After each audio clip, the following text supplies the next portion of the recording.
Oke, bismillahirrahmanirrahim. Assalamualaikum warahmatullahi wabarakatuh. Bisa jawab saya? Waalaikumsalam warahmatullahi wabarakatuh. Oke, selamat malam teman-teman semua. Selamat malam. Malam.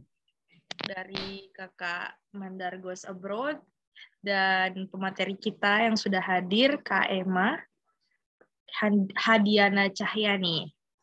Halo Kak Emma.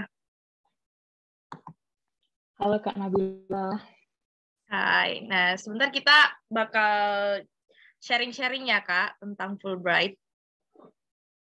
Oke, sebelumnya saya mau menyampaikan dulu terima kasih banyak atas kehadiran teman-teman semua menyempatkan waktunya di malam Senin ya. Besok kalau misalnya anak sekolah, anak kuliah ya pasti udah banyak nih perencanaannya buat besok dan seingat saya dulu waktu saya masih sekolah kayak SMP, SMA kita masih mempersiapkan PR-PR entah itu menyetrika dan sebagainya. Nah, terus apalagi ya? Kalau anak-anak kuliah mungkin juga lagi persiapan untuk bersiap-siap ya. Kayaknya rata-rata udah masuk kuliah nih pekan ini. Ya, benar ya. Saya harapkan teman-teman semua bisa mengaktifkan kameranya supaya kita lebih interaktif dan serasa berjumpa langsung, bukan hanya nama-nama saja yang tertera di layar, tapi kita benar-benar secara virtual, face to face seperti itu ya, supaya kita bisa saling mengenal satu sama lain. Nah, untuk membuka kegiatan malam hari ini, saya akan memandu teman-teman semua untuk bersama-sama membaca doa. Doa dimulai.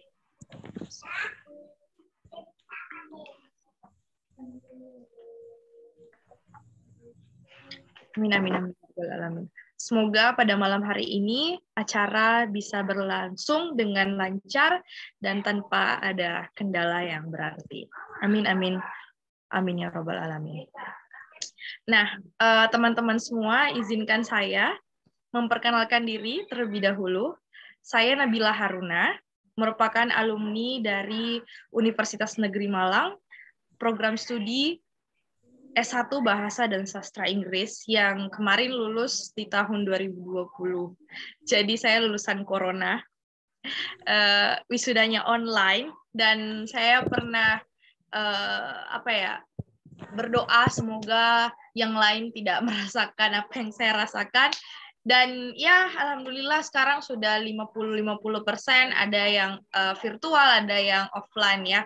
Tapi qadarullah pada saat itu semua angkatan saya rata-rata online. Dan saya berharap semoga toga kedua saya nanti dan seterusnya kalau saya melanjutkan studi saya bisa wisudanya offline juga, sama nanti seperti Kak Emma ya. Nah, sebelum kita panjang lebar lagi nih, jadi di sini sudah hadir perwakilan dari Mandar Goes Abroad, Kak Imam. Halo Kak Imam. Halo Kak. Oke. Terdengar sejelas suara saya Kak? Alhamdulillah jelas banget Kak dari sini. Ya, alhamdulillah. Di mana ini Kak? Kalau di mana dulu nih? Daerahnya ya saat Daerahnya ini. Ya. Saat ini. Saya sekarang berada di Sulawesi Barat, tepatnya di Polewali Mandar. Kalau lebih spesifik lagi, saya sekarang ada di rumah. Di mana? Di rumah, di Polewali Mandar. Oh, di rumah. Di Polewali Mandar itu kan luas ya. Tepatnya di mana itu? Di Polewali. Oh, di Polewali. Di kota Polewali ya? Ya, benar sekali. Oke. Oke, Kak Imam, silahkan saya berikan kesempatan untuk menyampaikan sambutan dari Mandar Goes Abroad. Dengan ini, saya persilahkan. Bismillahirrahmanirrahim. Assalamualaikum warahmatullahi wabarakatuh. Puji syukur kehadirat Allah Subhanahu wa Ta'ala yang telah memberikan kita kesehatan meskipun dalam situasi seperti ini ya teman-teman, di mana COVID-19 ini masih merajalela. Salawat serta salam kepada Nabi Allah Muhammad SAW yang telah menjadi suri tauladan kita, khususnya dalam menuntut ilmu pengetahuan. Yang saya sangat hargai, yang saya hormati, seorang Fulbrighter, Kak Emma, ya, selamat berjuang di negeri Paman Sam ya Kak. Kemudian moderator Kak Nabila selaku ketua apa nih Kak?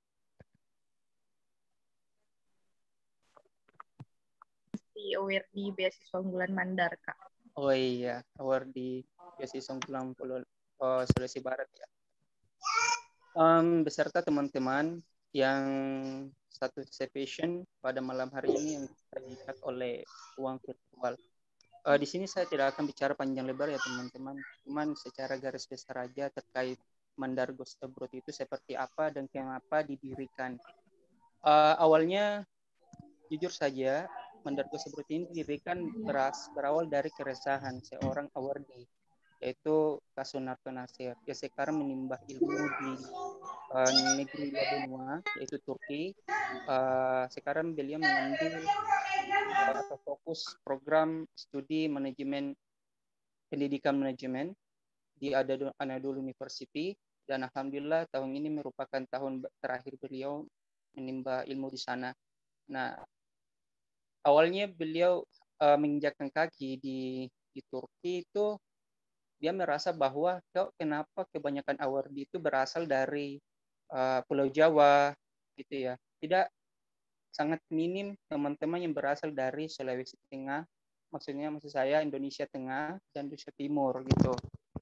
Pun ada yang mendapatkan beasiswa, mereka hanya sampai ke Jawa kuliahnya. Kenapa nggak bisa bermimpi lebih jauh? Mungkin banyak mahasiswa di Indonesia Tengah bahkan Timur memiliki mimpi yang sama, tetapi terkendala dari segi informasi dan utamanya akses-akses terkait tentang apa sih yang perlu dipersiapkan dalam mengejar studi ke luar negeri gitu.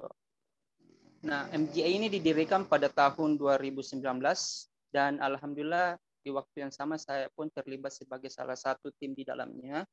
Hingga saat ini saya masih berkontribusi di MBA, memberikan membantu teman-teman MBA untuk memberikan informasi-informasi up to date terkait beasiswa, terkait kelas bahasa, utamanya bagi teman-teman yang sekarang ini dalam menyiapkan berkas atau aplikasi beasiswa untuk menerjemahkan sertifikat apa namanya lagi sertifikat ijazah, teman-teman bisa kontak admin kami untuk kami akan bantu untuk terjemahan tersumpah gitu. Posisi saya di MJ di sini guys, teman-teman, sebagai R&D, Research and Development, dan sekarang ini saya belum merupakan salah satu awardee beasiswa, tetapi sejauh ini saya masih berusaha. Dan jujur saja Kak Emas, untuk tahun ini saya apply untuk PCIP di Amerika juga, dan mungkin belum rezeki juga ya. Jadi selain itu saya juga mempersiapkan berkas-berkas lain gitu.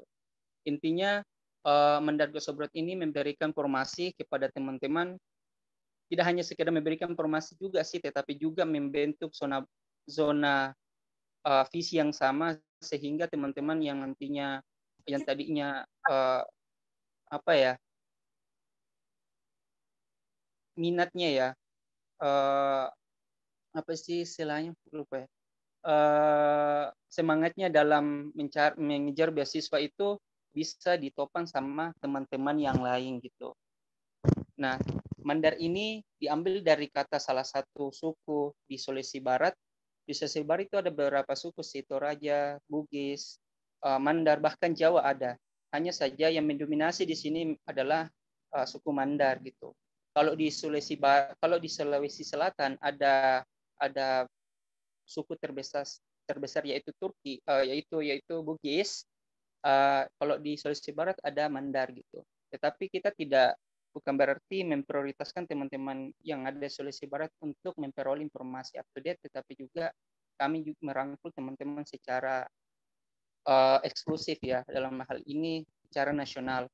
Tapi ada visi utama kami yaitu teman-teman yang ada di daerah terpencil, utamanya di Sulawesi Barat, mempunyai latar belakang pendidikan yang lebih tinggi dengan label luar negeri, seperti halnya founder MGA itu yang berasal dari desa yang sangat terpencil, yang sulit diakses masyarakat, tapi dia mau berkontribusi untuk negeri dan daerah. Untuk info lebih lanjut, teman-teman bisa follow akun kami di Facebook Mandar Goes Abroad atau Instagram kami mandargoesabroad.id atau teman-teman yang sekarang ini ada di forum ini dan kedepannya dalam proses berjalannya webinar, teman-teman memiliki kendala dari jaringan atau kuotanya langsung habis gitu, jadi nggak bisa ikuti webinar sampai selesai, teman-teman bisa melihat video yang akan kami upload di YouTube Mandar Goes Abroad dengan nama Mandar Goes Abroad juga sih.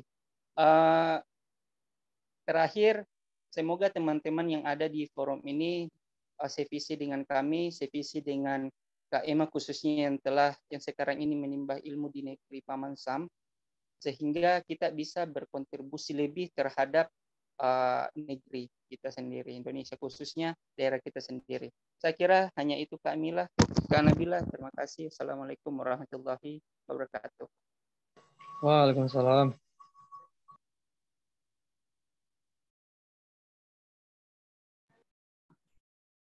Waalaikumsalam warahmatullahi wabarakatuh.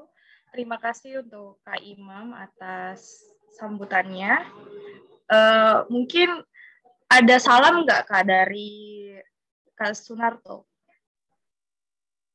Ada sih Kak. Sebenarnya Kak Sunarto ingin banget nih hadir di tengah-tengah kita pada malam hari ini. Hanya saja beliau punya agenda khusus family time setiap bulan. Sekarang Kak Sunarto lagi trip dengan keluarga. Jadi mungkin ada teman-teman nih, kok gimana sih bisa enggak saya dapat beasiswa, tapi saya sudah nikah gitu. Contohnya bisa kok kayak Kak Sunarto. Tahun pertama dia studi di sana seorang diri, tahun kedua dia pulang kampung halaman untuk mengajak keluarga dan istri dan dua anaknya di sana. Dan sekarang ini lagi ngetrip sih Kak di pertengahan bulan di awal bulan untuk refreshing gitu. Agenda bulanan beliau. Jadi saya ditunjuk untuk mewakili beliau untuk malam hari ini. Terima kasih. Oke, makasih Kak Imam. Ya, saya juga lihat story-nya Kak Narto ya, dan sempat dihubungi juga. Kayaknya Kak Narto lagi ada di pedesaan seperti itu, jadi makanya jaringannya tidak kurang kondusif seperti itu. Lagi nikmatin. Makasih Kak Imam untuk pesan-pesannya untuk kami anak-anak muda di Indonesia. Terima kasih.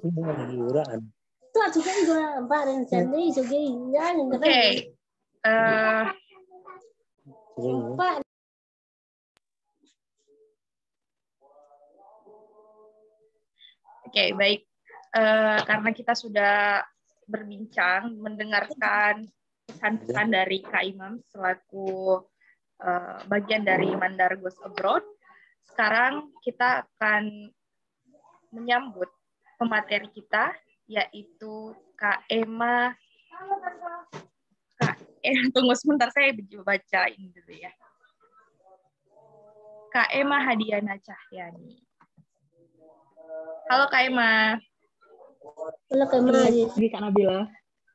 Ini Kak Emma ada di Amerika ya sekarang? Iya, betul. Hai Kak Emma. Saya izin membaca CV-nya Kak Emma dulu ya. Oke Kak, silakan. Jadi pemateri kita ini nama lengkapnya adalah Emma Hadiana Cahyani.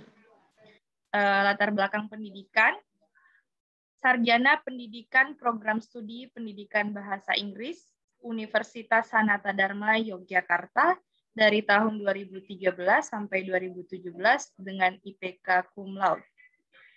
Skripsi A Study of Sarcasm in the American Sitcom The Big Bang Theory. Penghargaan tahun 2021 The Ohio State University 100% Tuition Award. 2021 The Delta Kappa Gamma World Fellowship for Key Women Educators. 2018 Wisudawati Terbaik Program Studi Pendidikan Bahasa Inggris Universitas Sanata Dharma. Konferensi tahun 2016, The Fourth Undergraduate Conference on English Language Teaching, Linguistics and Literature sebagai peserta. Tahun 2015, The Third Undergraduate Conference on English Language Teaching, Linguistics and Literature sebagai pemapar. Makalah berjudul Improving Critical Speaking Ability Through Impromptu Speech. Riwayat pekerjaan dari tahun 2019 sampai sekarang, merupakan instruktur bahasa Inggris di Center of English for International Communication, Lembaga Bahasa Universitas Sanata Dharma, Yogyakarta. Tahun 2018 sampai sekarang, anggota Divisi Pengembangan Materi di Indonesian Language and Culture Intensive Course, Lembaga Bahasa Universitas Sanata Dharma, Yogyakarta. Tahun 2016 sampai sekarang, sebagai instruktur bahasa Indonesia untuk penutur asing di Indonesian Language and Culture Intensive Course, Lembaga Bahasa Universitas Sanata Dharma, Yogyakarta. Wow, luar biasa ya. Ini sepertinya sangat mengabdi kepada kampus ya, Kak ya. Oke, ini dari tahun 2017 sampai 2019 merupakan guru private bahasa Inggris, mengajar siswa SMP dan SMA dalam persiapan ujian nasional, mengajar bahasa Inggris untuk tujuan khusus. Tahun 2014 sampai 2015,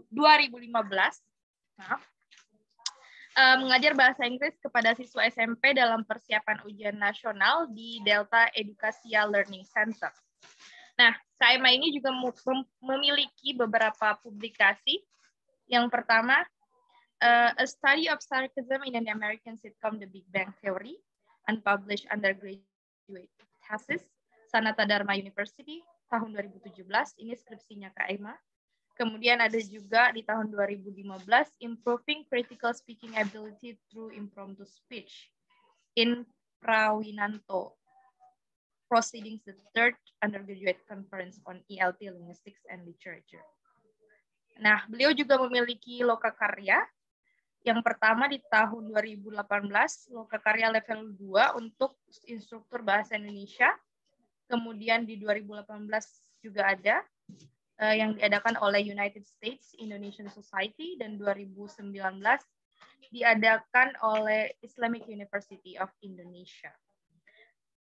Beliau juga memiliki pengalaman lain sebagai pembicara di webinar Studenesia Mentorship Batch 16 Mendunia dengan Beasiswa di tahun 2022.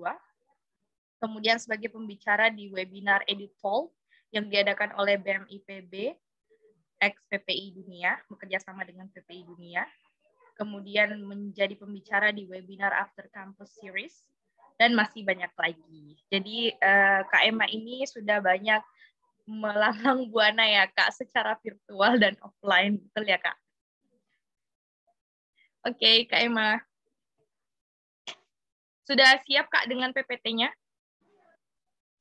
Udah, Kak. Oke. Saya persilahkan waktu dan ruang untuk Kak Emma. Terima kasih. Oke, terima kasih buat Kak Nabila. Saya akan share screen sekarang.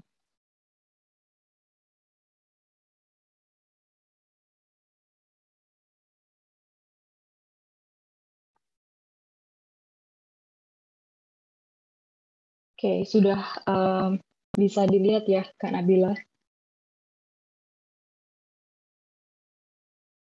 Oke, selamat malam teman-teman yang ada di Indonesia.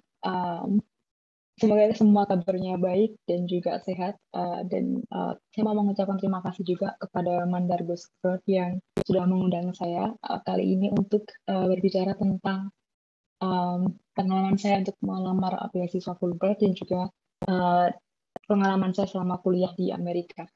Oke, juga pertama-tama saya sangat senang ketika Mas Sunarto waktu itu menghubungi saya karena jujur ini pertama kali saya diundang untuk menjadi pembicara dari organisasi yang mengkhususkan untuk memberi informasi beasiswa untuk teman-teman yang ada di Indonesia bagian timur, karena biasanya kan yang mengundang itu dari teman-teman yang ada di daerah Indonesia Barat ya, khususnya dari Pulau Jawa.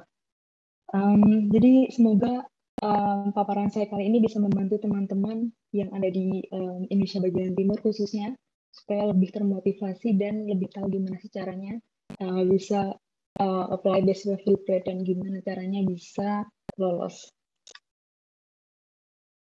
Oke, seperti tadi sudah dijelaskan oleh Kak Nabila ya. Nama saya Emma Hadiah Cahyani, biasa dipanggil Emma. Saya dulu lulus dari pendidikan bahasa Inggris di Sanata Dharma tahun 2017. Lalu setelah itu saya lanjut S2 di bidang teaching and learning dengan spesialisasi multilingual language education di The Ohio State University atau sering disebut OSU di kota Columbus, negara bagian Ohio di Amerika Serikat. Oke, jadi masih di sini teman-teman masih lihat kalau pikiran saya S1 dan S2 itu masih berhubungan, masih di bidang pendidikan, khususnya di pendidikan bahasa. Lalu selain itu saya juga jadi pengajar bahasa Inggris dan juga bahasa Indonesia untuk penutur asing atau BIPA, dan juga sebagai penyusun bahan ajar untuk program bahasa Indonesia untuk penutur asing di Lembaga Bahasa Sanata Dharma.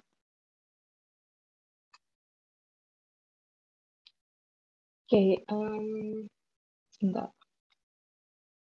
Oke, mungkin teman-teman ada yang baru pertama kali dengar kata Ohio dan OSU. Di Ohio itu salah satu negara bagian di Amerika Serikat yang ada di bagian tengah atau sering disebut Midwest. Meskipun sebenarnya kalau teman-teman ya di peta sendiri, bagiannya nggak terlalu tengah ya, agak-agak ke timur, tapi masih dikategorikan di bagian Amerika Tengah atau tadi sering disebut dengan Midwest. Terus OSU sendiri ada di kota Columbus, Ohio. Kebetulan Columbus ini adalah ibu kota dari negara bagian Ohio. Dan ini ada dua foto yang jadi representasi OSU ya. Salah satu bangunan yang terkenal dan jadi ikon itu adalah Thompson Library. Jadi ini perpustakaan yang paling besar di OSU dan juga kalau saya nggak lupa ada 13 lantai di situ. Dan biasanya buka lama banget dari jam 8 sampai jam 12 malam. Dan juga ada beberapa perpustakaan di kampus juga yang bahkan bukanya itu sampai 24 jam. Terus ya di sini ada gambar British Pakai. Jadi British Pakai itu adalah maskot kampus OSU. Jadi biasanya kalau di kampus-kampus di Amerika itu setiap kampus ada maskot. Biasanya maskotnya itu dalam bentuk hewan seperti ada Wolverine, terus ada bear kayak gitu. Tapi kalau di OSU sendiri sebenarnya British Pakai itu adalah jenis kacang. Ini kepalanya itu adalah kacang bakai yang jadi kacang yang khas berasal dari negara bagian Ohio. Jadi kalau ada banyak acara-acara olahraga itu sering kelihatan si maskot tiap kampus ini.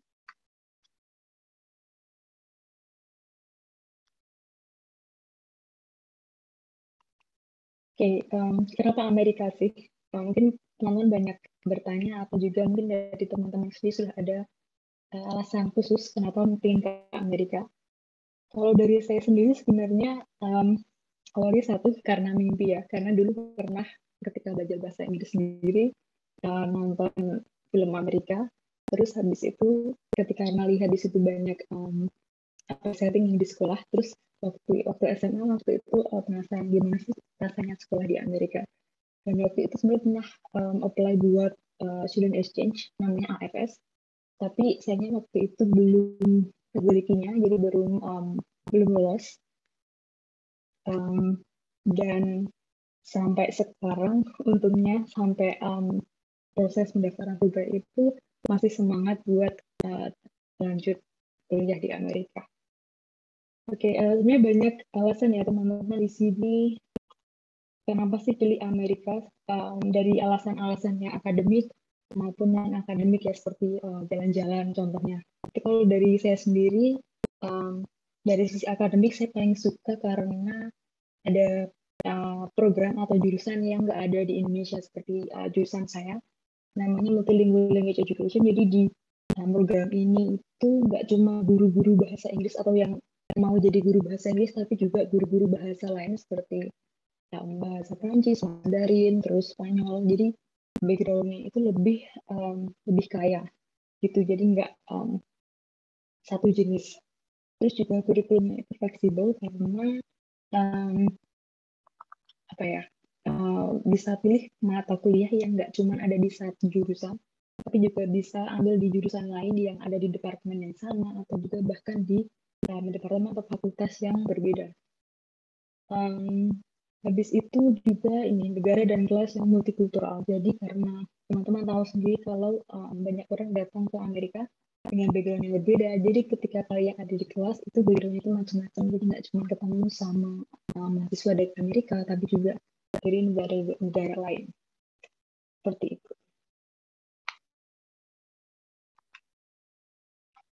Oh, dan satu lagi ya, ada fasilitas yang lengkap. Jadi saya paling suka ada namanya, jadi ada app-nya buat Ohio State ini dan juga buat urusan kesehatan. Jadi teman-teman bisa lihat jadwal, terus lokasi perpustakaan, terus jam buka, terus juga bisa schedule buat vaksin itu dari aplikasi dari kampus. Jadi informasi itu gampang banget buat didapat. Seperti itu. Terus gimana caranya supaya bisa ke Amerika? Karena di sini teman-teman sudah tahu ya kalau saya ke Amerika dengan beasiswa Fulbright. Jadi ini ada sedikit informasi tentang beasiswa Fulbright itu sendiri yang saya ambil dari website Aminef. Jadi sebenarnya beasiswa ini itu dikelola oleh Aminef atau American Indonesian Exchange Foundation di Jakarta dan juga IIE atau the Institute of International Education di New York. Jadi beasiswa ini itu dari Kementerian Luar Negeri Amerika Serikat dan dulu diperkenalkan oleh ini ya mantan senator Amerika namanya J. William Fulbright. Jadi nama Fulbright itu dari nama beliau. Terus juga beasiswa ini ditujukan untuk meningkatkan hubungan bilateral antara Amerika Serikat dan negara-negara lain. Terus untuk program MA atau untuk S2 itu biasanya 1-2 tahun dan juga maksimal grant atau beasiswa yang dikasih itu $35.000 per tahun. Terus sudah termasuk biaya kuliah, hidup, buku, dan juga komputer. Tapi meskipun itu terlihat tidak terlalu banyak, tapi sebenarnya nanti ada cara di mana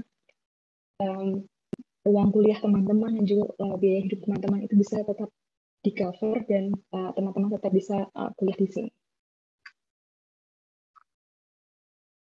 Oke, terus ini juga ada program-program lain dari Fulbright, jadi nggak cuma beasiswa S2, tapi juga untuk S3 dan juga ini untuk S3 untuk khususnya untuk para dosen. Dan juga ada yang namanya fellowship. Jadi fellowship itu seperti beasiswa tapi dia tidak memberi gelar. Contohnya ada ini beberapa. Tadi juga Mas Imam sudah berbicara sedikit tentang CCIP. Ini juga fellowship. Jadi seperti beasiswa diberi kesempatan untuk belajar di Amerika, tapi ketika pulang itu nggak membawa gelar seperti mungkin MMA atau MED atau PhD seperti itu. Dan juga ada juga beasiswa untuk seperti pengajar bahasa Indonesia untuk penutur asing juga namanya FLPA. Dan juga ini ada beasiswa untuk peneliti yang meneliti di Amerika. Oke, ini ada beberapa syarat buat pendaftaran Fulbright untuk yang S2. Ada syarat umum, khusus, dan dokumen.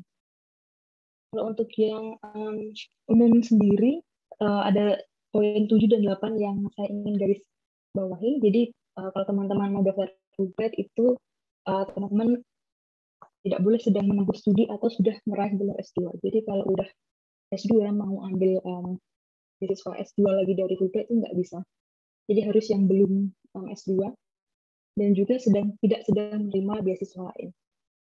Terus kalau untuk yang khusus itu satu punya gelar S1 ya, jadi udah lulus S1.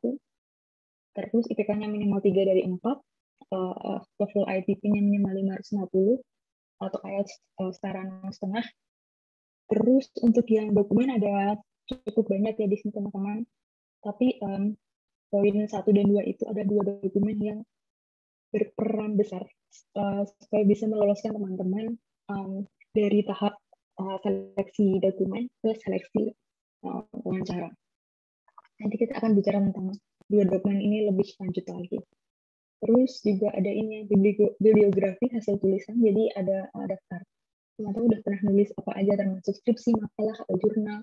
Terus juga ada contoh tulisan akademik sesuai bidang yang diminati. Jadi kalau misalnya teman-teman mau kuliah di teknik, berarti nanti tulisan teman-teman tentang topik yang kalian pilih di bidang teknik atau di bidang pendidikan atau hukum misalnya. Terus ada juga ini ya, fotokopi hasil TOEFL, ITP atau IELTS, dan pastikan kalau skornya itu atau sertifikatnya itu masih kurang dari 2 tahun, jadi belum kadaluarsa. Terus juga ada 2 rekomendasi, terus ada fotokopi transkrip nilaian ijazah dalam bahasa Indonesia dan Inggris, fotokopi KTP atau paspor, dan juga CV. Jadi untuk formulir pendaftaran dan format surat rekomendasinya itu ada di ini website Aminef. Nah, teman-teman bisa cari sendiri dan download di situ. Setelah itu kalau semua sudah terisi dan selesai, itu teman-teman harus mengirimkan semua dokumen ke kantor Aminef. Dan juga untuk tahun ini deadline-nya 1 Maret, biasanya itu tanggal 15 Februari, tapi untuk tahun ini diperpanjang sampai 1 Maret.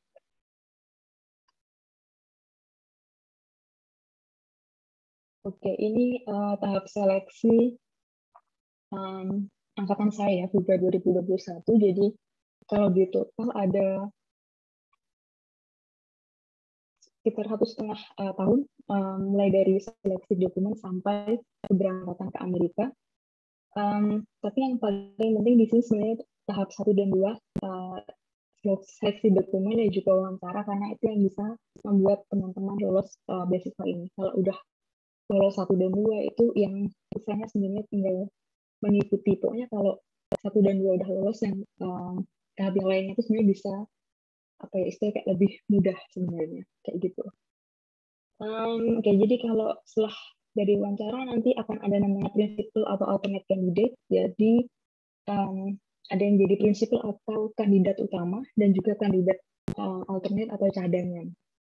Setelah itu ada mentoring session, jadi nanti akan dipasangkan sama awardee Fulbright. Jadi teman-teman akan dibantu buat revisi esai-esai supaya nanti bisa dipakai buat aplikasi ke universitas-universitas yang kalian mau.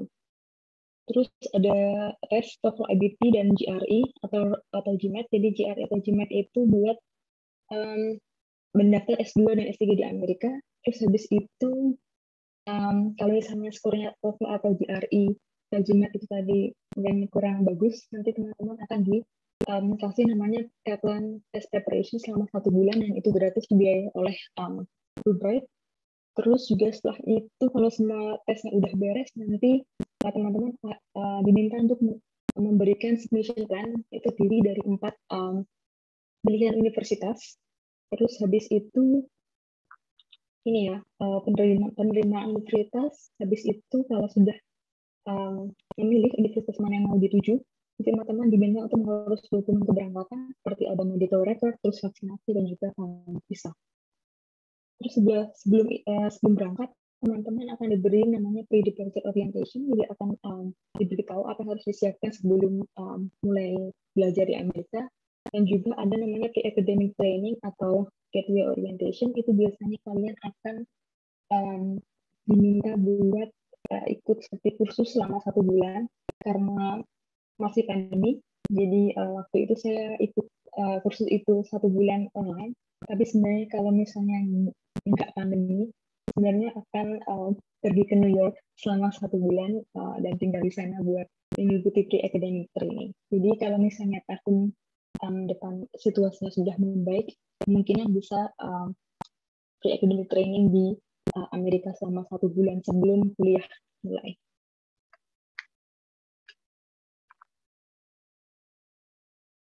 Oke, jadi meskipun tadi sepertinya perjalanan buat menjadi penerima Fulbright itu panjang, tapi banyak keuntungan yang teman-teman bisa dapatkan sebagai penerima Fulbright.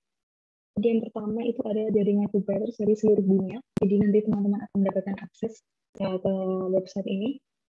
Jadi teman-teman bisa cari nih, misalnya Fulbrighters lain yang misalnya ada di bidang yang sama dengan teman-teman. Jadi kalau misalnya teman-teman perlu kontak untuk mau buat penelitian misalnya, kalian bisa kontak mereka dari halaman ini, dari website ini. Terus juga ada komunitas Fulbrighters di universitas, tapi itu tergantung jumlahnya juga. Karena kebetulan di OSU itu ada banyak, jadi ada namanya Buckeye Writers, itu komunitas Fulbrighters di OSU. Terus yang ketiga ada namanya AI Advisor, jadi nanti selama proses pendaftaran ini teman-teman akan dibantu oleh advisor dari IAI yang tadi mengurus Fulbright di Amerika, di New York ya. Jadi nanti ketika teman-teman pendaftaran universitas, nanti mereka akan mendaftarkan teman-teman. Jadi teman-teman nggak perlu repot buat daftar sendiri, tapi akan dibantu oleh mereka. Terus habis itu kemudian mengurus pendaftaran universitas dan visa. Jadi kalau pendaftaran universitas dibantu oleh IAI, kalau visa dibantu oleh Aminet di Jakarta, dan prosesnya lebih cepat. Jadi waktu itu punya saya 3 hari sudah jadi.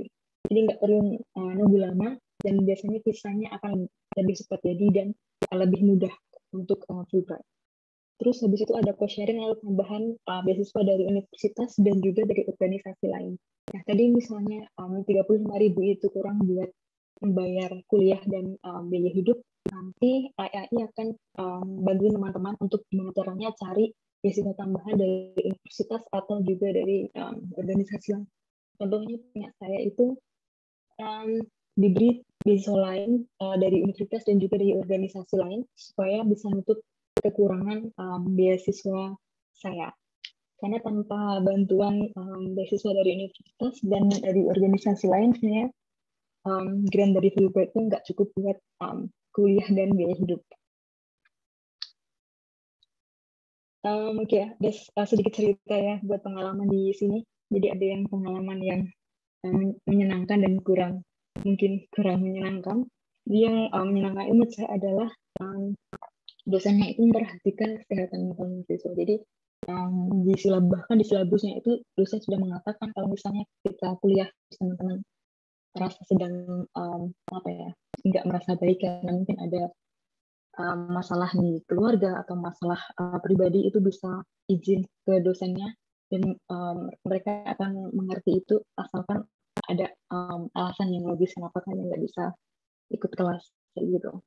Terus habis itu juga fasilitas kampus yang mendukung. Jadi tadi seperti ada perpustakaan, terus tadi juga ada aplikasi yang bisa bantu teman-teman buat navigasi kampus itu gimana sih. Terus habis itu juga bisa banyak ketemu orang dari berbagai negara dan juga ketepatan waktu, seperti sama ketepatan waktu. Jadi contohnya ada kegiatan, kalau misalnya kegiatan itu bilang cuma 1 jam, ya udah 1 jam, nggak bakalan molor 1,5 jam atau bahkan 2 jam atau mulainya molor, itu jarang banget, pasti sangat tepat buat waktu. Tapi untuk yang menyenangkan mungkin banyak tugas dan bacaan ya, jadi banyak banget tugasnya. Jadi kadang-kadang kalau misalnya akhir minggu itu kita dipakai buat baca, dipakai buat ngerjain tugas. Terus juga kalau di Indonesia misalnya naik Gojek atau misalnya mau pesan makanan online kayak di Shopee Food gitu kan, biasanya murah ya. Kalau di sini itu naik Lyft atau Uber itu mahal, dan juga kalau pesan makanan online itu cukup mahal. Jadi harus banyak jalan kaki dan juga mengandalkan bus buat transportasi buat teman-teman. Itu yang highlight dari pengalaman kuliah di sini. Oke, jadi tadi saya sudah bicara tentang study objective dan juga personal statement. Di sini saya akan bicara lebih lanjut tentang itu. Oke, jadi yang pertama yang harus disiapin sebenarnya itu adalah tujuan studi teman-teman. Jadi harus tahu dulu teman-teman mau belajar apa sih di Amerika. Terus habis itu mau milih jurusan apa, karena kadang-kadang meskipun jurusannya sama, tapi di universitas yang berbeda, itu biasanya kurikulumnya beda dan mata kuliah yang ditawarin itu juga berbeda. Jadi harus jeli baca website mereka dan lihat mata kuliah apa sih yang ditawarin di universitas A atau di universitas B dan mana yang lebih cocok buat tujuan kalian. Terus saya juga dulu pakai ini usnews.com. Jadi kalau kalian mau tahu universitas yang rankingnya mungkin yang bagus, itu bisa cari. Misalnya kalian Google nih US News, terus misalnya best master's program in misalnya education atau engineering. Nah itu tadi akan keluar daftarnya dari yang paling tinggi sampai yang paling rendah, dan kalian bisa cek di website mereka mana yang paling cocok buat kalian. Terus habis itu juga ini ya, cari kontak nerima beasiswa sebelumnya, dan juga bisa ikut education fair atau webinar.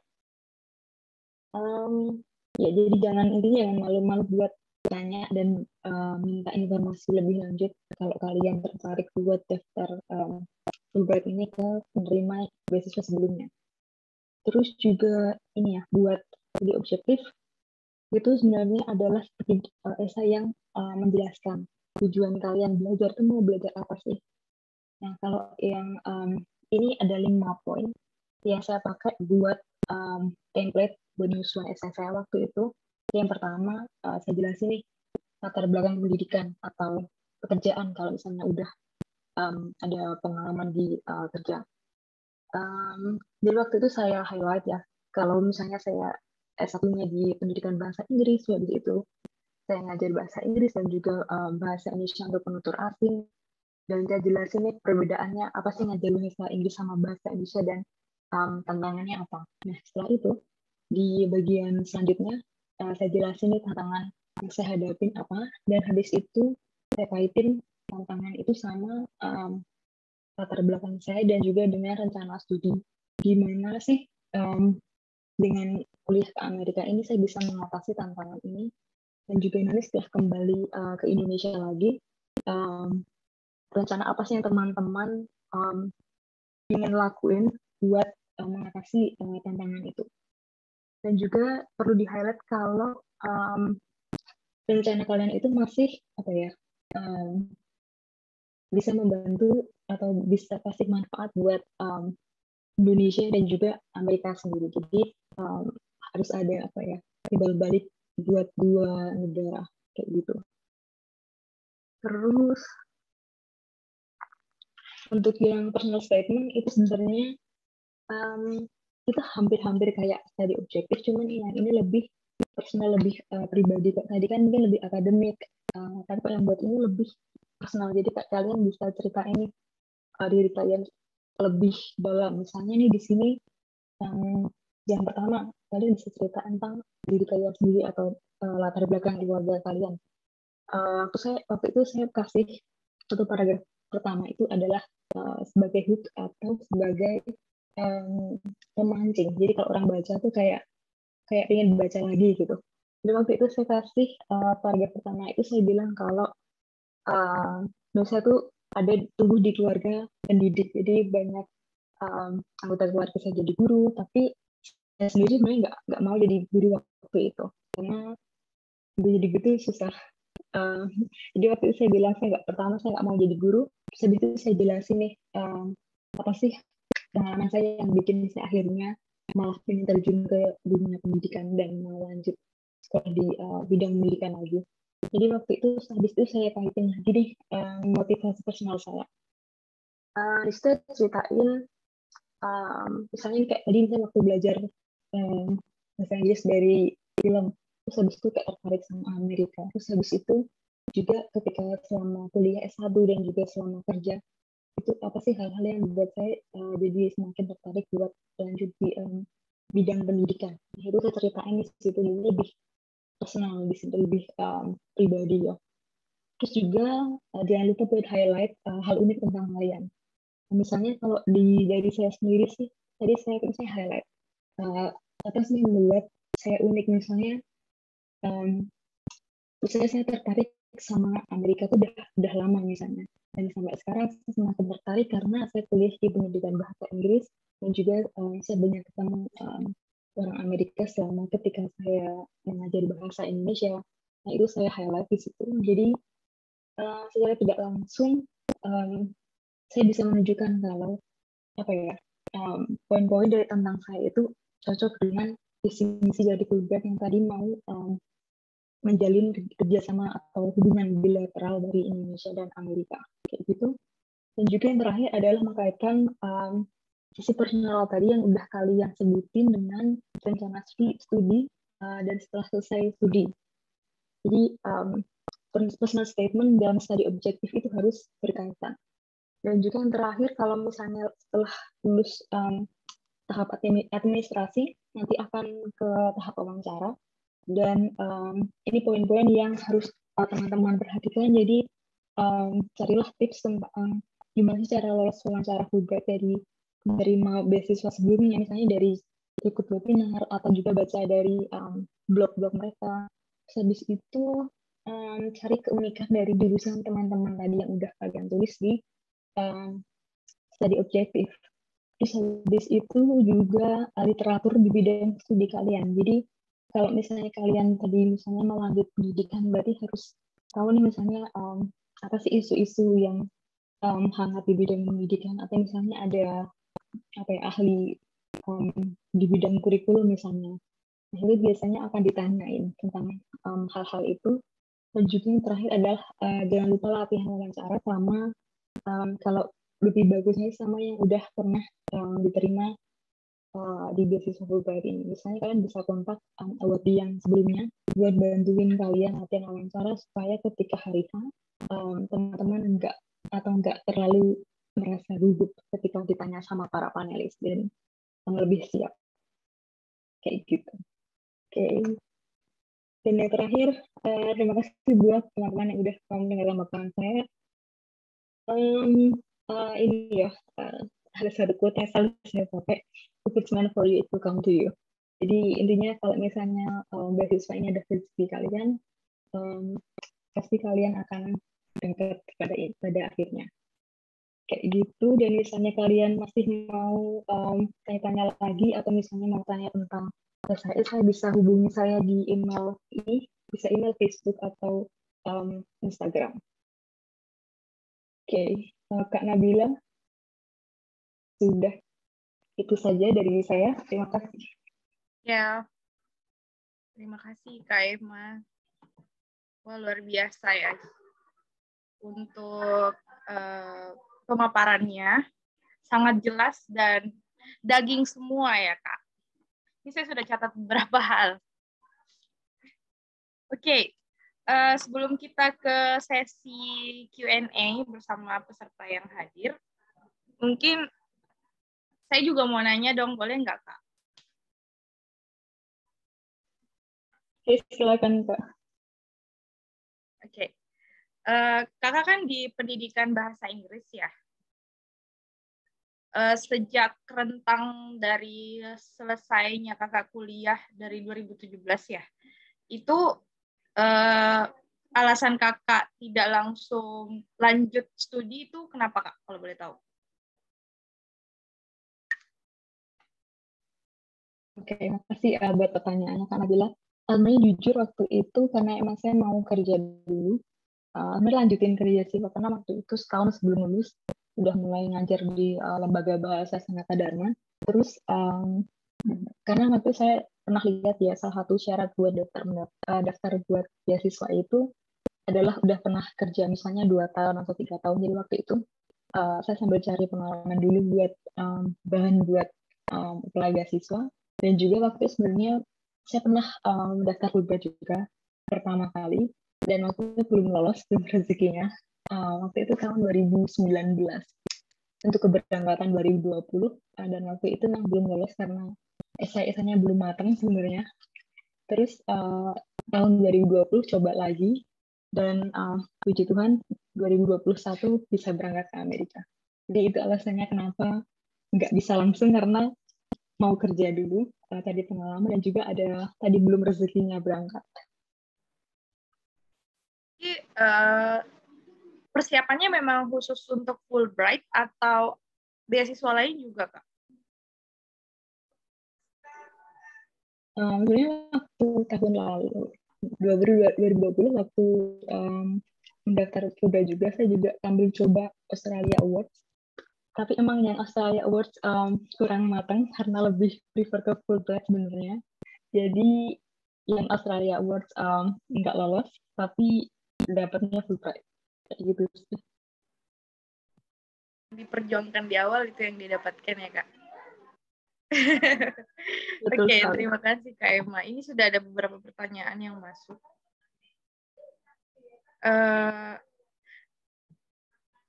Ini langsung aja atau saya bacakan? Kak Baharudin, halo. Mungkin bisa langsung ditanyakan aja kali ya. Sebentar. Atau saya bisa dibacakan aja ya. Saya bantu bacakan ya Kak. Izin bertanya pada Mbak Emma, ini dari Kak Baharudin. Yang pertama terkait universitas tujuan, berapa batas maksimal universitas yang dipilih? Dan jika seandainya aplikasi kita di-reject oleh semua universitasnya, bagaimana dengan beasiswanya? Apakah yang dinyatakan batal atau ada dispensasi untuk memilih kembali sejumlah universitas tujuan tadi? Yang kedua, apakah ada punishment dari pihak Fulbright saat studi kita di sana mendapatkan nilai yang rendah atau jauh dari standar? Yang ketiga, terkait pengalaman Mbak Emma, apakah ada perlakuan rasis dari penduduk di sana, khususnya Muslim dan orang Asia? Terima kasih. Silakan Kak. Oke, untuk yang pertama dulu ya. Oke, kalau buat yang S2 itu maksimal dikasih 4 slot universitas. Jadi tadi kita akan dibantu sama IAI untuk daftar ke 4 universitas berbeda. Terus, tapi kalau buat yang S3 ada 5 universitas yang bisa didaftar. Terus saya di reject. Iya, jadi misalnya nih sampai waktu itu tuh terakhir sampai 15 April harus udah ada keputusan kita mau pilih universitas yang mana. Nah, kalau misalnya sampai batas waktu pendaftaran tiap universitas dan misalnya udah ditutup ya udah nggak bisa daftar lagi, nah itu otomatis nggak bisa lanjut buat kuliah ke Amerika. Jadi kayak otomatis beasiswa FUBA-nya juga dibatalin karena nggak ada universitas yang menerima si aplikan ini atau si pendaftar ini. Kayak gitu. Terus tapi saya kurang tahu ya misalnya sebelum tenggat waktu 15 April itu misalnya masih ada waktu, sepertinya IAI bisa bantuin lagi buat daftarin ke universitas lain karena waktu itu saya sempat ganti universitas beberapa, mungkin 2 atau 3 kali buat yang pilihan keempatnya. Karena waktu itu ada ini, misalnya nih kalau misalnya di sini ada beberapa program buat pendidikan yang mengharuskan kalau dia punya sertifikat mengajar di Amerika. Nah, waktu itu kan saya jelas nggak punya karena saya bukan lulusan Amerika ya. Waktu itu nggak bisa lanjut daftar lagi, jadi waktu itu sama IAI dibantuin cari universitas lain yang bisa didaftarkan waktu itu. Terus ya jadi waktu sampai sebelum tanggal 15 April waktu itu saya sempat ganti 2-3 universitas waktu itu karena ada masalah itu, ada syarat yang nggak bisa dipenuhi. Tapi buat yang 3 universitas lain aman aja, jadi waktu itu tinggal nunggu keputusan apakah diterima atau enggak, kayak gitu. Terus nomor 2, apakah ada punishment? Iya, biasa selama ini saya belum pernah dengar ya ada yang sampai dikasih penalti misalnya dari Fulbright karena misalnya nilainya atau IPK-nya misalnya nggak bagus gitu. Tapi emang dari awal udah dituntut kalau harus IPK-nya harus bagus ya. Saya lupa ada minimalnya atau enggak. Tapi ya kayak di Indonesia lah, harusnya kayak pasti harusnya di atas 3 ya. Apalagi kalau udah jadi menerima Fulbright pasti kan otomatis sudah dianggap kalau dia mampu buat bersaing secara akademik di sini, kayak gitu. Terus yang ketiga, apakah ada perilakuan rasis khususnya buat pendatang Muslim dan dari Asia? Selama ini saya nggak pernah sih teman-teman, meskipun saya dari Asia dan juga untungnya karena di jurusan saya itu adalah namanya multilingual language education, dan kebanyakan adalah mereka tuh calon guru di sekolah yang background muridnya tuh juga macam-macam. Jadi apa ya, kayak mereka udah sadar kalau mereka akan ketemu sama banyak orang dari background berbeda. Jadi kayak ya mereka udah ya biasa aja saling menghargai aja pokoknya perbedaan gitu.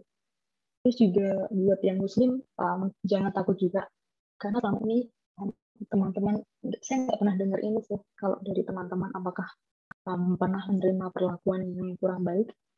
Justru malah kalau khususnya di kampus saya sendiri malah ada namanya itu wellness room. Jadi itu tempat buat bisa meditasi atau buat doa. Jadi saya teman-teman yang muslim nih bahkan disediain tempat buat wudhu, dan juga bahkan ada sholat Jumat di kampus juga. Jadi misalnya teman-teman baru di kampus dan udah waktunya buat sholat, nah itu bisa ke wellness room buat sholat. Bahkan kayaknya dipinjemin mukena juga sama sajadah. Jadi kayak teman-teman bisa tetap menjalankan ibadahnya. Dan kebetulan di dekat apartemen saya itu ada satu masjid yang cukup besar, karena banyak penduduknya di sini yang di Timur Tengah, dan juga komunitas masjidnya itu ramai, jadi sering ada pengajian. Jadi iya, tergantung tempat kalian tinggal sebenarnya. Tapi kalau di kampus sendiri harusnya udah disediain semacam wellness room yang bisa buat dipakai buat teman-teman sholat kayak gitu. Dan juga ini ya, jangan takut sama teman-teman yang perempuan yang berhijab. Jadi banyak yang berhijab juga di sini, dan ya biasa aja, kayak tidak menerima pakai perlakuan yang tidak mengenakan gitu. Jadi jangan khawatir.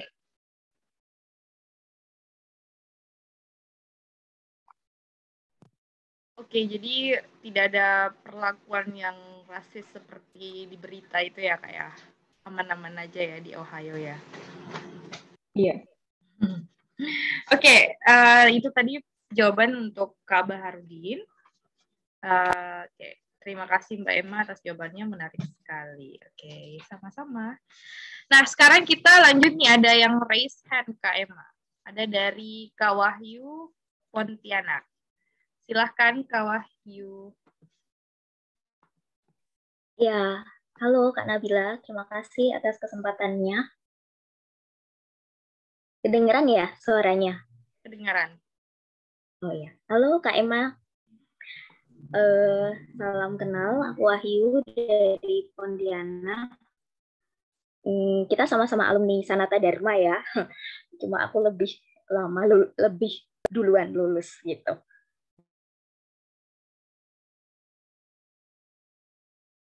Oke, ada kayaknya agak trouble. Loh. Kak Wahyu hilang. Iya, barusan hilang. Soalnya sinyalnya nggak stabil ya di sini. Oh iya. Silakan Kak. Izin off video aja ya supaya lebih ini. Boleh. Oke. Jadi ada beberapa pertanyaan nih Kak Emma. Berarti mungkin bisa sambil langsung jawab aja ya. Berarti ini sudah dimulai ya pendaftarannya untuk beasiswa ini? Iya, udah Kak. Oke.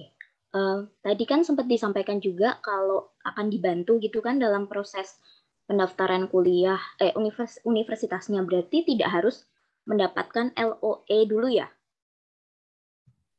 Iya, betul. Jadi kalau Fulbright ini berbeda dengan beasiswa lain. Kalau Fulbright itu yang penting pertama adalah lolos beasiswanya dulu, nanti urusan pendaftaran universitas atau urusan belakangan bakalan dibantu. Oke. Nah, terus ini pertanyaan, aku mungkin sampaikan dulu pertanyaannya, mungkin nanti bisa dirangkum jawab gitu ya. Jadi yang pertama tadi ada dijelaskan syarat untuk bekerja 5 tahun paling tidak sebelum pensiun. Nah, itu sebenarnya dibuktikannya dengan apa?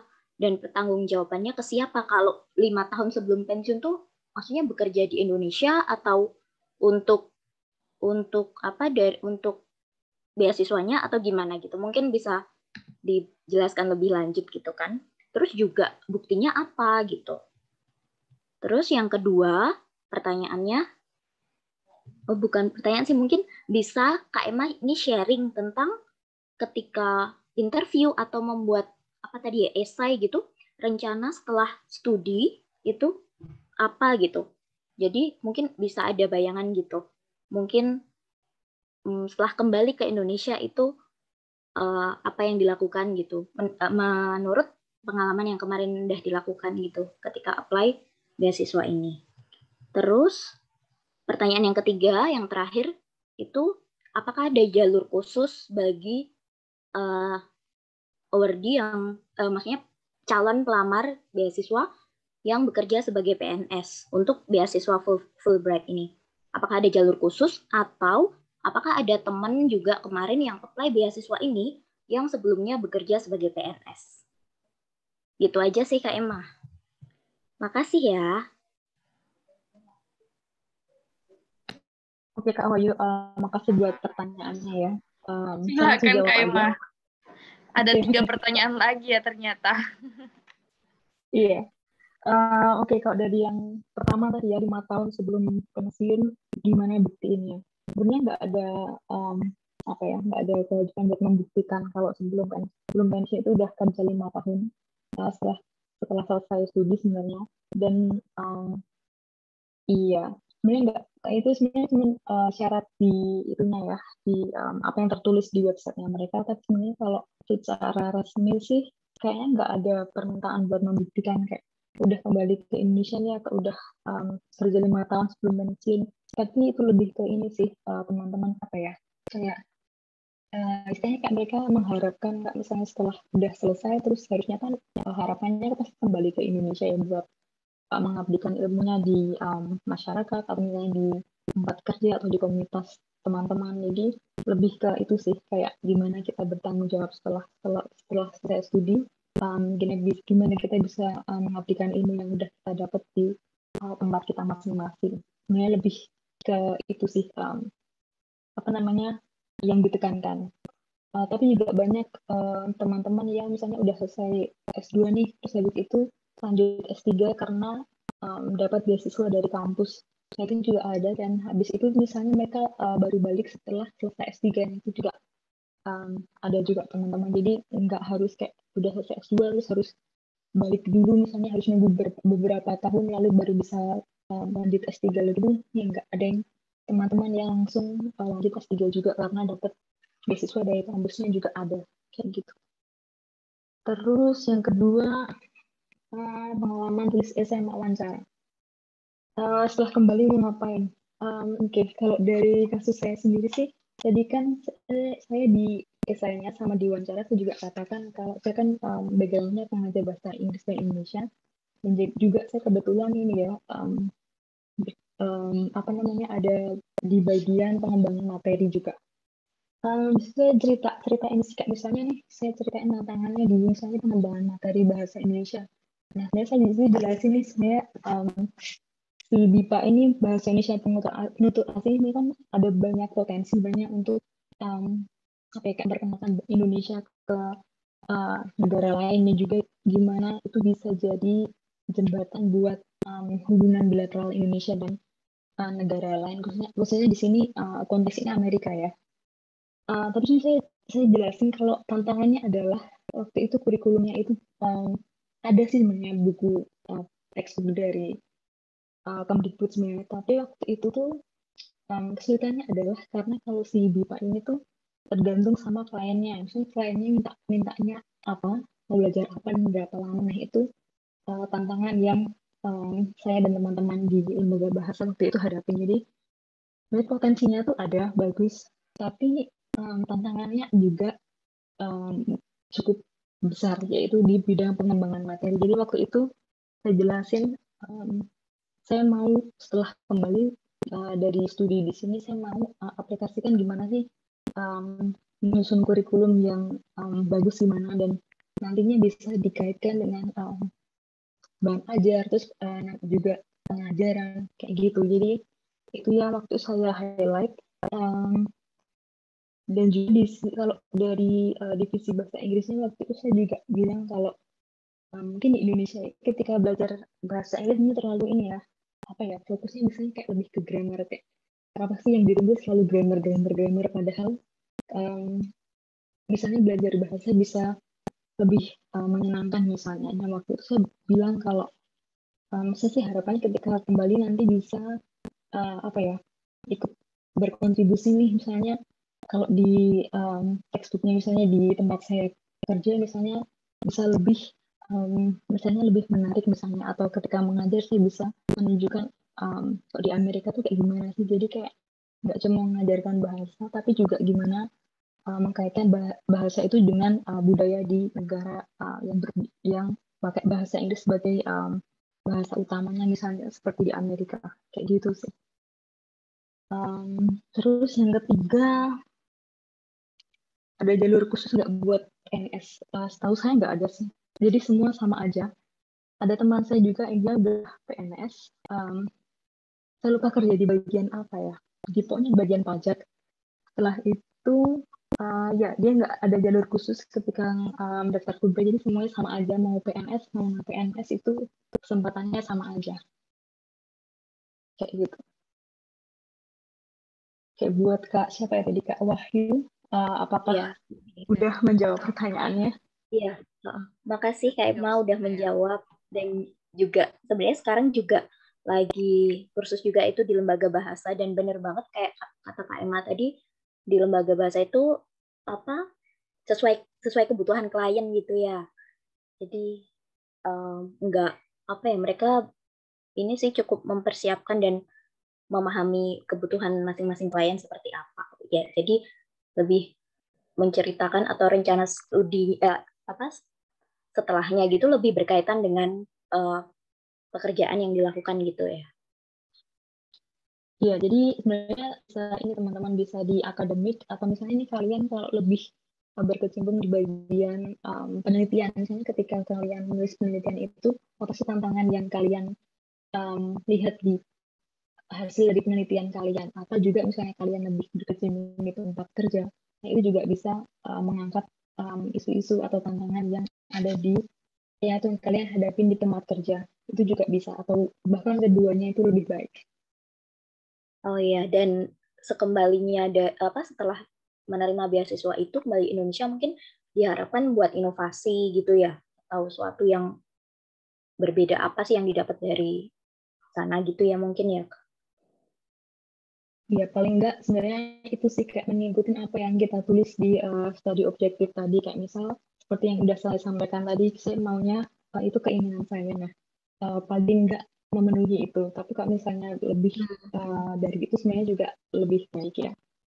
Jadi Oh pokoknya iya. intinya gimana mengabdikan ilmunya di mana kita berada gitu sih.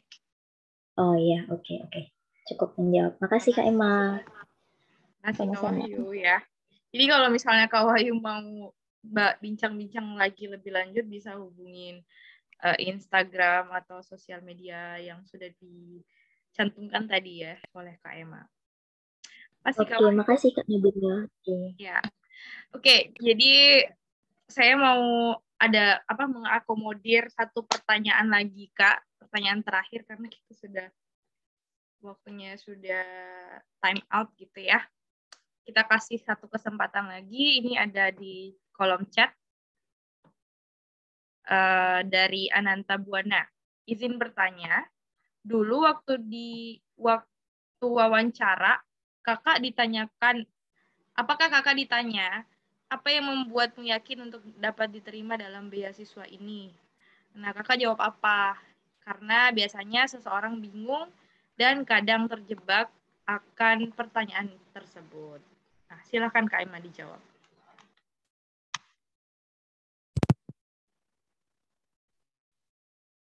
Oke, ya pertanyaan yang bagus ya. Sebenarnya itu juga pertanyaan yang juga harusnya kita jawab juga di studi objektif sama di personal statement kita.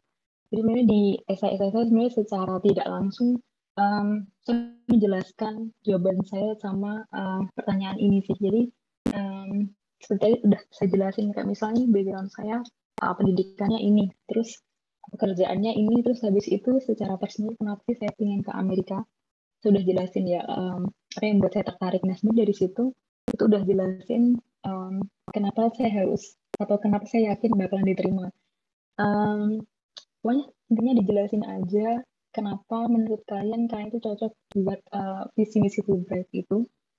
Pokoknya highlight aja yang menurut teman-teman itu jadi keunggulan kalian ketika misalnya belajar di S1 atau ketika bekerja atau mungkin penelitian. Dan setelah itu ada satu contoh waktu itu saya ditanyain pertanyaan yang menjurus ke situ tapi pertanyaan enggak mirip seperti itu. Saya waktu itu ditanya salah satu panelis, dia bilang, kamu yakin bisa kuliah di Amerika? Kuliah di Amerika susah loh. Waktu dibilang kayak gitu. Terus dia bersama itu, oh iya yakin banget Pak. Karena waktu itu, saya jelasin waktu itu di tahun terakhir saya waktu S1, saya bilang, saya waktu itu udah mulai kerja, jadi saya itu udah kerja dan juga nulis skripsi, masih sambil ambil kelas. Dan setelah itu pun saya nggak cuma bekerja di satu divisi, tapi di dua divisi, divisi bahasa Indonesia dan bahasa Inggris, dengan tanggung jawab A, B, C, D, E misalnya. Waktu saya jelasin, pokoknya intinya apa yang udah ada, udah terjadi selama perjalanan saya dari kuliah sampai kerja sampai saat itu apply beasiswa tuh, saya jelasin kayak, ini loh buktinya, pasti saya bisa diterima dan saya bisa sukses ketika kuliah di Amerika karena alasan ini. Waktu itu saya jelasin itu sih, dan juga highlight kalau apa yang saya punya dari pengalaman saya itu tuh cocok sama visi misi Fulbright, yaitu yang tadinya membangun hubungan bilateral ya antara Indonesia dan Amerika. Contoh kayak gitu sih.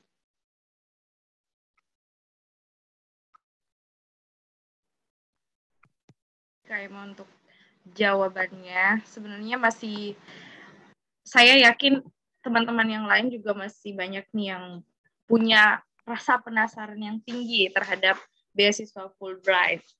Nah, tapi karena kita dibatasi oleh waktu, Kak Emma juga mungkin sudah jam berapa di sana, Kak, kalau boleh tahu? Jam 8.18 pagi. Jam berapa? Jam 8 lebih 18 pagi. Pagi? Iya. Jadi beda 12 jam dari iya, WIB. kita di sini malam ya. Oke, kalau di sini jam 21:18 WITA.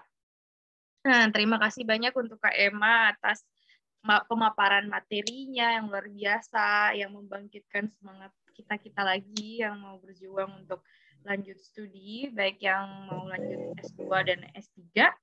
Kemudian sebelum saya tutup, nanti kita akan ada sesi foto bersama ya. Jadi saya harap teman-teman semua tetap stay di sini sebelum kita tutup. Tapi sebelumnya saya mau memberikan kesimpulan terlebih dahulu untuk materi Kak Emma di hari ini.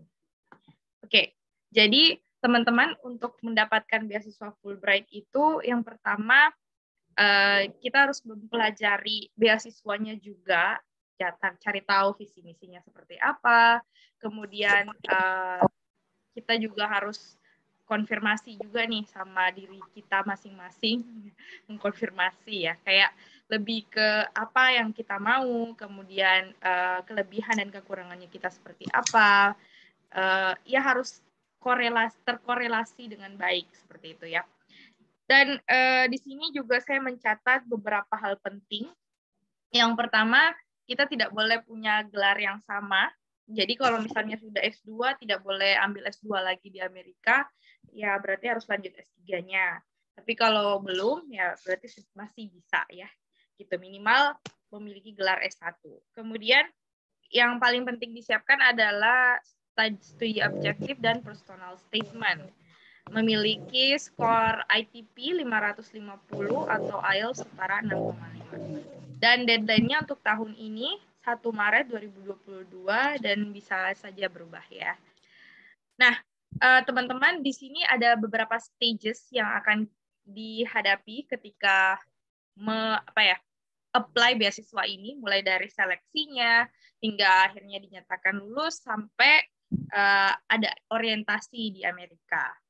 Nah, jadi teman-teman, kami harapkan setelah memperoleh materi pada malam hari ini, amunisinya bertambah, ya, bisa vitamin suplemennya, suplemen knowledge-nya itu bertambah untuk bisa lebih termotivasi lagi, terinspirasi lagi untuk lebih giat mempersiapkan diri dalam mengejar cita-cita. Karena kami yakin semua anak-anak Indonesia, khususnya yang ada di wilayah timur ini, kita bisa, ya, Indonesia bagian tengah dan bagian timur juga pasti bisa bersaing di kancah internasional. Bukan hanya teman-teman kita yang ada di Pulau Jawa, tapi kita juga pasti bisa gitu. Jadi tetap semangat, jaga kesehatan, dan teruslah bermanfaat bagi bangsa dan negara. Terima kasih, saya Nabila Haruna, dan saya pamit undur diri. Mohon maaf apabila ada kesalahan dan kekeliruan kata dan tindakan. Ini Kak Emma sudah mencantumkan emailnya dan Facebook sama Instagramnya. Silahkan di copy paste dulu terlebih dahulu. Dipersilahkan ya. Nah, sebelum kita tutup, mari kita foto bersama. Silahkan dibuka kameranya supaya kita ada dokumentasi ya teman-teman. Dan nanti teman-teman bisa memutar ulang video ini di channel YouTube Mandar Goes Abroad. Silakan di-subscribe akun YouTube-nya. Oke, saya menunggu, saya hitung sampai 10 ya, semua buka kameranya. On cam. 1, 2, 3, 4, 5, 6, 7, 8, 9, 10. Oke, kita mulai foto bersama ya. Oke, 1, 2, 3. Lagi. 1, 2, 3. Oke, sekali lagi. 1, 2, 3. Oke, terima kasih banyak untuk semua peserta yang hadir. Makasih Kak Emma. Makasih yang sudah menyempatkan waktunya. Makasih Kak Imam dari Mandar Goes Abroad yang sudah memberikan saya kesempatan untuk menjadi moderator pada malam hari ini. Oke, sekian dari kami. Terima kasih. Wabillahi taufiq wal hidayah. Wassalamualaikum warahmatullahi wabarakatuh. Sampai jumpa di webinar selanjutnya. Oke. Waalaikumsalam warahmatullahi wabarakatuh. Oke, see you Terima Kak. kasih semuanya. Yuk, sama-sama Kak Emma. Oke. Saya izin end meet ya.